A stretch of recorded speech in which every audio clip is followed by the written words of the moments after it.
Hello, welcome to education therapy. दोस्तों, यहाँ पर हम उत्तर प्रदेश बोर्ड कक्षा 8 विषय विज्ञान में पार्ट 4 के अभ्यास प्रश्नों को हल करेंगे। पार्ट 4 जिसका नाम है खनिज एवं धातु। तो इस पार्ट के जो भी प्रश्न हैं उन सभी के उत्तर यहाँ पर हम देखेंगे। अगर आपने अभी तक चैनल को सब्सक्राइब नहीं किया है तो सब्सक्राइब कर लें। साइंस और मैथ से संबंधित वीडियोज़ आपको चैनल पे रेगुलरली अवेलेबल होती रहती हैं। तो चलिए स्टार्ट करते हैं। पहला प्रश्न है, सही उत्तर या सही विकल्प हमको यहाँ पे छांटना है। तो पहला प्रश्न पढ़िए। यहाँ पे देखिए, निम्नलिखित वस्तुओं में कौन सी वस्तु संक्षारित होती है या संक्षारित हो सकती है? तो लकड़ी वैसे संक्षारित नहीं होती। स्टील भी संक्षारित नहीं होता। खुली स्थानों पर रखी लोहे की छड़, तो ये संक्षारित होती है। तो सही उत्तर हमारा हो जाएगा सा, यानी तीसरा वाला। और लेपित लोहे की छड़, तो अगर उस पर लेप लगा है या पेंट लगा है लोहे की छड़ पे तो वो भी संक्षारित नहीं होती। तो तीसरा वाला उत्तर हमारा यहाँ पे सही है। इसके बाद अगला देखते हैं, बॉक्साइट किसका अयस्क है? तो बॉक्साइट एल्युमिनियम का अयस्क होता है, यानी बॉक्साइट खनिज से एल्युमिनियम प्राप्त होता है। ठीक है, इसीलिए जो बॉक्साइट है वो अयस्क होता है एल्युमिनियम का। आगे देखते हैं, रिक्त स्थानों की पूर्ति। तो चीजें ऑलरेडी भरी हुई हैं, बट एक बार हम फटाफट पढ़ते जाते हैं। सोडियम धातु को कहाँ रखते हैं? मिट्टी के तेल के अंदर रखा जाता है, यानी मिट्टी के तेल में रखा जाता है, क्योंकि अगर सोडियम धातु को हम बाहर हवा में रख दें तो वो क्या होगा, हवा और नमी के कारण हाइड्रोजन गैस बनाएगा और बहुत तेजी से उसमें स्पार्क होने की या धमाका होने की चांसेस बढ़ जाते हैं। अगला है, जंग लगने के लिए क्या जरूरी है? तभी लगेगा जब ऑक्सीजन तथा नमी ये उस धातु को मिलेंगे, तभी जंग लगेगा। आगे देखते हैं, धातु से तार बनाने का गुण ये कहलाता है तन्यता। जब हम पाठ पढ़ रहे थे तो हमने देखा था धातुओं के गुण, धातुओं के भौतिक गुण हमने पढ़े थे। तो वहां पे कठोरता, धातु का चमकना, ठीक है, आघातवर्धनीयता, तन्यता, ये सब क्या है? धातु के भौतिक गुण। चलिए अगला देखते हैं, जिन खनिजों से धातु का निष्कर्षण किया जाता है उन्हें हम अयस्क कहते हैं। अयस्क की इंग्लिश होती है ओर। अगला देखते हैं, प्रश्न नंबर 3। सही कथन के सामने सही, गलत के सामने गलत का निशान यहां पे हमें लगाना है। ठीक है, तो पहला है, हीरा कार्बन का रूप है, तो सही है। हेमेटाइट एल्युमिनियम का अयस्क है, गलत। हेमेटाइट आयरन का अयस्क है, यानी लोहे का अयस्क है। धातु ऑक्सीजन से अपक्रिया करके धातु ऑक्साइड बनाते हैं, एकदम सही है। Mg, जैसे Mg है, Mg जब ऑक्सीजन से क्रिया करेगा तो क्या बनाता है? MgO बनाता है। ठीक है, ऐसा बनेगा। क्वार्ट्ज धात्विक खनिज है, तो क्वार्ट्ज हमारा धात्विक खनिज नहीं है, क्वार्ट्ज क्या है? अधात्विक खनिज है। ठीक है, नॉन मेटल होता है क्वार्ट्ज हमारा। संगमरमर चूने के पत्थर से बनता है, तो ये एकदम सही है। संगमरमर जो है चूने के पत्थर से बनता है। राजस्थान और मध्य प्रदेश में सबसे ज्यादा पैदा होते हैं संगमरमर, या निकाले जाते हैं कहा जाएगा। निस्तापन की क्रिया से अयस्क को वायु की उपस्थिति में गर्म किया जाता है, तो ये गलत है, ऐसा नहीं होता। आगे बढ़ते हैं, यहाँ पे ए और बी कॉलम है, उसमें से सही मिलान करना है। तो ऑलरेडी मैंने मिला के इसमें लिखा हुआ है। बॉक्साइट एल्युमिनियम का अयस्क होता है, गैलेना से लेड मिलता है, हेमेटाइट से हमें क्या मिलता है? आयरन मिलता है, और पायरोलुसाइट से हमें मैग्नीज मिलता है। तो ये ऑलरेडी सही है। ठीक है, सही मिलान करके ही मैंने यहाँ पे लिखा है। आगे देखते हैं अगला, ये डिस्क्रिप्टिव है, यानी लिखित प्रश्न है। 5वें का खनिज तथा अयस्क में अंतर। तो खनिज तथा अयस्क में क्या अंतर है देख लेते हैं एक बार। खनिज वह पदार्थ है जिसमें जमीन के अंदर खुदाई करके प्राप्त करते हैं। जमीन के अंदर कह सकते हैं, या प्राकृतिक तौर पे जो चीजें हमें इस पृथ्वी पर मिलती हैं वो सभी खनिज हैं, लेकिन सिर्फ वही चीजें खनिज हैं जिनसे हम कोई भी धातु या अधातु प्राप्त कर सकें। ठीक है, हर वो चीज, जैसे समुद्र का पानी, वहां से हमें सोडियम प्राप्त हो जाता है, तो वो क्या है? वो एक तरह से खनिज है।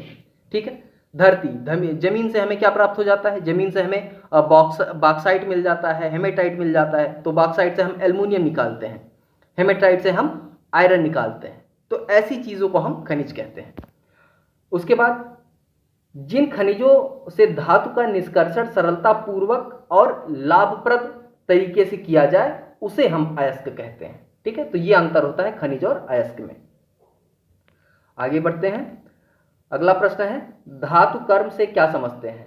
तो किसी अयस्क से धातु की प्राप्ति तथा उसके शुद्धिकरण की विधि को धातु कर्म कहते हैं। इंग्लिश में धातु कर्म को हम मेटलर्जी कहते हैं। ठीक है, अगला प्रश्न देखिए। अगला प्रश्न कह रहा है धातुओं की आघातवर्धीनता तथा तन्यता के गुण का क्या अर्थ है? देखिए, आघातवर्धीनता का मतलब कि धातुओं को पीट पीट कर पतली से पतली चद्दर में इनको बदला जा सकता है। इस गुण को आघातवर्धीनता कहते हैं। जैसे आपने देखा होगा कि हमारे घरों में बक्से होते हैं, गोदरेज अलमारियां होती हैं, तो वो जो चद्दर होते हैं वो ठोक पीट कर ही बनाए जाते हैं। ठीक है, तो इसी को हम आघातवर्धीनता कहते हैं। इसके बाद धातुओं को खींचकर तार के रूप में परिवर्तित करने का गुण तन्यता कहलाता है। ठीक है, आगे देखते हैं धातुओं का संक्षारण या कोरोजन जिसको कहते हैं। तो ये क्या है? धातु जब ऑक्सीजन या नमी में मौजूद होते हैं तो वहां पे धातुओं का संचरण होने लगता है। जैसे लोहा है तो लोहे का संचरण होता है तो उसको हम कहते हैं लोहे के ऊपर जंग लग गया है। हम कहते हैं ना लोहे के ऊपर मूर्छा लग गया है, मोर्चा नहीं कहते, मूर्छा या जंग लगना। ठीक, तो इसी को हम कहते हैं धातु का संचरण। उससे धातु धीरे धीरे खत्म होने लगती है। ठीक है, इससे बचने के लिए हम क्या करते हैं? धातु के ऊपर पेंट लगाते हैं, धातु को गैल्वेनीकरण विधि से लेप चढ़ाते हैं, या धातु के ऊपर ग्रीसिंग करते हैं, तेल का लेपन करते हैं। तो इस तरीके से हम इसको धातुओं का संचरण रोक भी सकते हैं। ठीक है, तो यहां पे उत्तर लिखा है, आप इसे देख सकते हैं। अगला प्रश्न है मुक्त अवस्था में पाए जाने वाले किन्हीं दो धातुओं के नाम। तो मुक्त अवस्था में सोना और प्लेटिनम पाया जाता है। ये दो धातुएं मुक्त अवस्था में पाई जाती हैं। अगला है मिश्र धातु क्या होती हैं? तो दो या दो से अधिक धातुओं का समांगी मिश्रण जो होता है उसे हम मिश्र धातु कहते हैं। ठीक है, अब ये जो धातुएं, दोनों धातुएं होंगी, इनको एक मात्रा होगी उसकी, उसको पिघला के आपस में मिलाया जाता है, तब जाके मिश्र धातु बनती है। जैसे स्टेनलेस स्टील क्या है? ये एक मिश्र धातु है। इसके बाद खनिज तथा अयस्क में अंतर। तो ये प्रश्न रिपीट हो गया है। तो खनिज तथा अयस्क में अंतर क्या है वो मैंने ऊपर ही बताया। चलिए एक बार और पढ़ लेते हैं, एक बार और देख ही लेते हैं। तो खनिज जो पदार्थ पृथ्वी के धरातल से यानी भूपर्पटी से कह सकते हैं खोदे जाते हैं उन्हें खनिज कहते हैं। उदाहरण के तौर पे लोहा, अभ्रक, कोयला आदि ये सब पृथ्वी से ही प्राप्त होते हैं। लोहा में प्राप्त होता है हेमेटाइट से, अभ्रक भी हमें पृथ्वी से ही प्राप्त होता है, कोयला भी हमें पृथ्वी से ही प्राप्त होता है।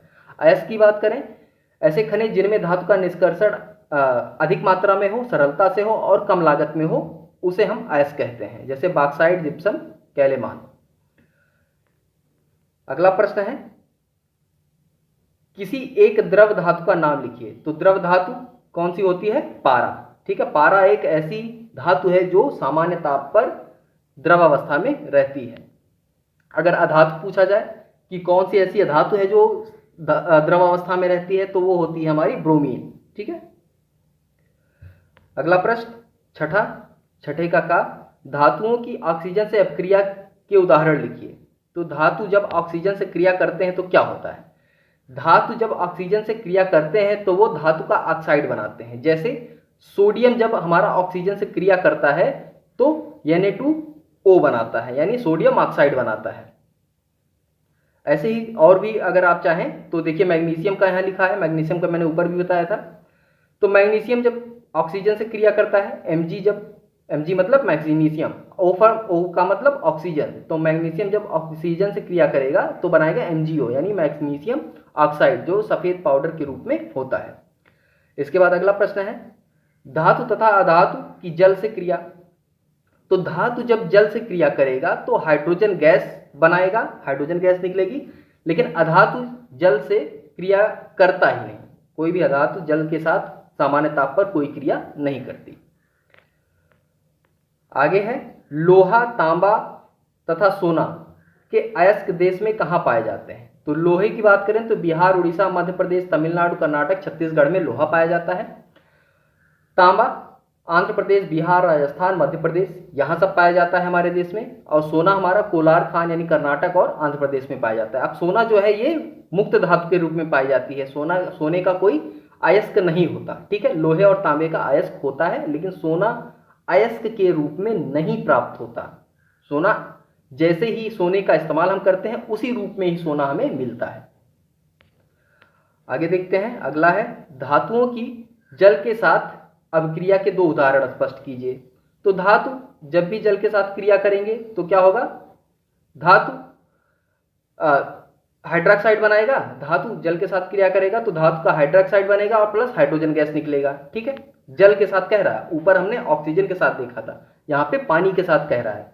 तो यहाँ पे धातु जब भी पानी के साथ क्रिया करेगा तो हाइड्रोक्साइड बनाएगा और साथ साथ ऑक्सीजन गैस निकलेगी, ठीक है। उदाहरण के तौर पे अगर हम देखें तो देखिए यहाँ पे सोडियम धातु जब हमारा पानी के साथ क्रिया करेगा तो सोडियम हाइड्रोक्साइड बनाएगा और H2 निकलेगा। H2 मतलब हाइड्रोजन गैस। और इसी हाइड्रोजन गैस के कारण ही जब भी हम सोडियम को पानी में डालते हैं तो वो जलने लगता है, ठीक है, और एक तेजी से एक विस्फोट करता है, क्योंकि हाइड्रोजन गैस बहुत ज्वलनशील होता है। ऐसे ही अगला देखेंगे हम, मैग्नीशियम जो है ये मैग्नीशियम का भाप या गर्म पानी के साथ क्रिया करके मैग्नीशियम ऑक्साइड तथा हाइड्रोजन गैस बनाता है। अब देखिए यहाँ पे मैग्नीशियम ऑक्सीजन के साथ पानी के साथ क्रिया किया तो यहाँ पे ऑक्साइड बनाया, ठीक है, और H2 बाहर आ गया, ठीक है। तो ये भी ऐसा नहीं कि हमेशा ही हाइड्रोक्साइड बनेगा, ठीक है, कुछ धातु ऑक्साइड भी बनाते हैं पानी के साथ क्रिया करके। तो ये दो उदाहरण हो गए। इसके बाद हम देखते हैं अगला, सोडियम धातु का जल तथा ऑक्सीजन के साथ ऑक्सीजन से क्रिया का रासायनिक समीकरण लिखिए। तो चलिए, जल और ऑक्सीजन के साथ क्रिया कराना है तो सबसे पहले सोडियम का जल के साथ क्रिया कराएंगे तो हमारा सोडियम हाइड्रोक्साइड बनेगा, Na प्लस OH, OH को हम हाइड्रोक्साइड कहते हैं, ठीक है।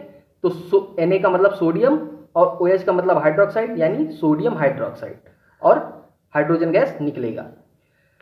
और यही जब ऑक्सीजन के साथ क्रिया करेगा तो सोडियम हमारा जब ऑक्सीजन के साथ क्रिया करेगा, ये है ऑक्सीजन के साथ क्रिया करेगा तो हमारा सोडियम ऑक्साइड बनेगा, ठीक है। क्या बनेगा, सोडियम ऑक्साइड। आगे देखते हैं, धातु तथा अधातु में अंतर स्पष्ट कीजिए। तो मेटल एंड नॉन मेटल का डिफरेंस यहाँ पे हमको बताना है। तो चलिए डिफरेंस देख लेते हैं। भौतिक अवस्था के आधार पे धातु कठोर, ठोस, चमकदार होते हैं। अधातु क्या होता है, द्रव और गैस के रूप में पाए जाते हैं। ठोस में भी कुछ पाए जाते हैं, जैसे कार्बन, सल्फर, आयोडीन, फास्फोरस। ये कुछ धातुएं ऐसी हैं जो ठोस अवस्था में भी पाए जाते हैं, ठीक है, लेकिन ये चमकदार नहीं होते, ठीक है। अधातु चमकदार नहीं होते। घनत्व और गलनांक के ऊपर देखा जाए आधार पर तो इनका अधिक होता है सोडियम को छोड़कर, ठीक है। घनत्व और गलनांक जो है हमारा, इसका धातु का अधिक होता है सोडियम को छोड़कर, और अधातु का कम होता है।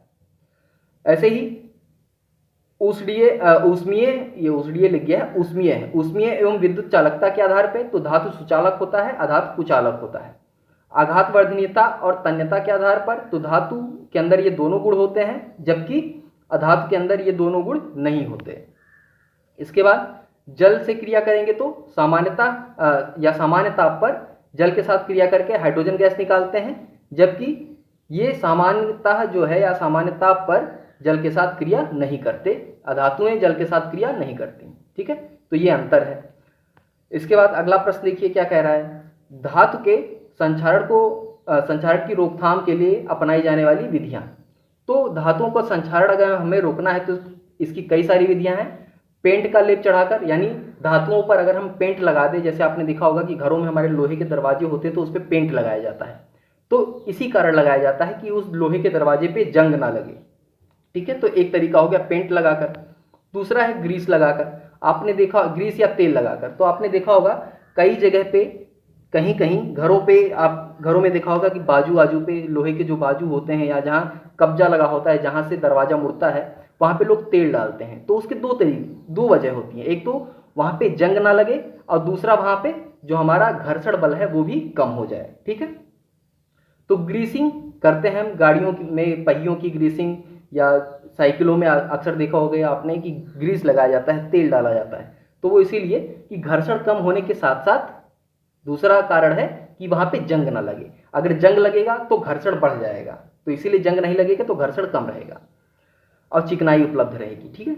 इसके बाद एक तरीका है गैल्वेनीकरण, जिसको हम कहते हैं धातु चढ़ाना। तो क्या करते हैं, जिस धातु को हमें बचाना है जंग से, जैसे लोहे को हमें जंग से बचाना है, तो हम क्या करेंगे, इसके ऊपर जस्ते की एक लेप चढ़ा देंगे, एक परत चढ़ा देंगे। तो जब लोहा ऑक्सीजन और नमी के संपर्क में आएगा ही नहीं तो उसमें जंग लगेगा नहीं। क्यों? क्योंकि लोहे के ऊपर हमने क्या किया है, जस्ते का एक परत चढ़ा दी है। ठीक है। इसके बाद अगला तरीका इलेक्ट्रोप्लेटिंग, विद्युत लेपन जिसे कहते हैं। इसमें क्या होता है, इसमें कुछ धातु हैं जैसे क्रोमियम, निकिल, टिन, ये सब क्या है, वायुमंडल में उपस्थित ऑक्सीजन के साथ या नमी के साथ इन पर कोई प्रभाव नहीं पड़ता। तो हम क्या करते हैं, लोहे के ऊपर प्रभाव पड़ता है तो लोहे को बचाने के लिए हम क्या करते हैं, क्रोमियम या टिन की इलेक्ट्रोप्लेटिंग कर देते हैं लोहे के ऊपर। ठीक है, इसकी क्रोमियम या टिन की इलेक्ट्रोप्लेटिंग कर देते हैं लोहे के ऊपर। तो इससे क्या होता है, लोहे में जंग नहीं लगता।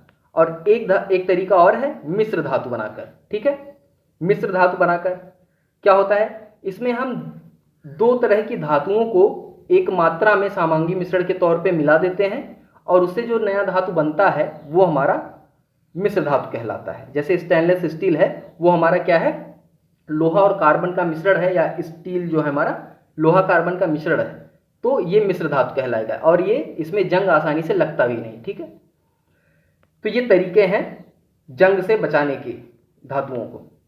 इसके बाद अगला देखते हैं, तवे की हैंडल में लकड़ी लगी होती है, क्यों लगी होती है? आपने देखा होगा जो घरों में जो हमारी माताएं बहनें रोटियां बनाती हैं, वहां पे जो तवा होता है, जिस तवे पे रोटी सेकी जाती है, उसमें लकड़ी का हैंडल लगा होता है या प्लास्टिक का, कहीं कहीं प्लास्टिक के भी आते हैं लेकिन अक्सर लकड़ी के मिलते हैं। तो वो क्यों लगे होते हैं?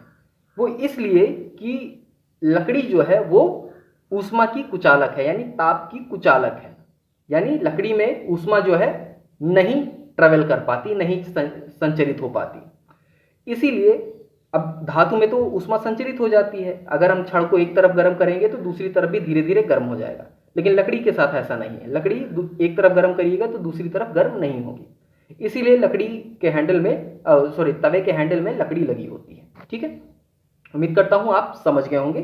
कहीं कोई डाउट हो तो आप कमेंट बॉक्स में पूछ सकते हैं। तो ये थे आपके अभ्यास प्रश्न, पार्ट 4 के जो भी अभ्यास प्रश्न थे आपके, ये सारे हल हो चुके हैं। अगर कहीं कोई डाउट है, कोई चीज़ छूटी हो, कोई चीज़ समझ में ना आई हो, तो आप कमेंट बॉक्स में कमेंट करके पूछ सकते हैं। मैं उस पर एक सेपरेट वीडियो बना के आपको समझा दूंगा। तो चलिए, वीडियो अच्छी लगी हो तो चैनल को जरूर सब्सक्राइब करिए, बेल आइकन को दबाना ना भूलें और साथ साथ वीडियो को लाइक भी जरूर करें। चलिए, तो आज के लिए बस इतना ही, मिलते हैं नेक्स्ट वीडियो में, तब तक के लिए धन्यवाद।